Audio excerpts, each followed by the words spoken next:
अदाकारा माहिरा खान की बाइक चलाने की वीडियो वायरल। मारूफ अदाकारा माहिरा खान ने बाइक चलाने की अपनी वीडियो के साथ लिखा कि आजा मेरी मोटर बाइक पे बैठ जा। अदाकारा माहिरा खान ने इंस्टाग्राम पर वीडियो शेयर की जिसमें वो किसी की मदद के बगैर रोड पर महारत के साथ बाइक चलाती नजर आ रही हैं।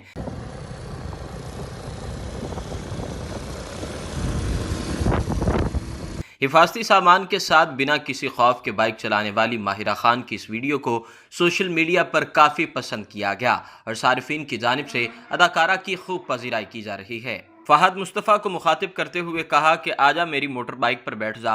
साथ उन्होंने ये भी कहा कि मैंने अपनी नई आने वाली फिल्म कायदे-ए-आज़म जिंदाबाद के लिए बाइक चलाना सीखी है और ये वीडियो मेरे बाइक सीखने के दूसरे रोज़ की है, तो इस बात से अंदाज़ा लगाएं कि मैं बाइक चलाने में कितनी अच्छी हो गई हूँ। माहिरा खान ने यह भी कहा कि मुझे मुकम्मल बाइक सीखने के बाद सर्टिफिकेट से भी नवाजा गया है। अगर आपने अभी तक हमारा चैनल सब्सक्राइब नहीं किया तो अभी सब्सक्राइब करें और बेल आइकॉन को क्लिक करके हमारी लेटेस्ट वीडियोस के बारे में अपडेट जानें।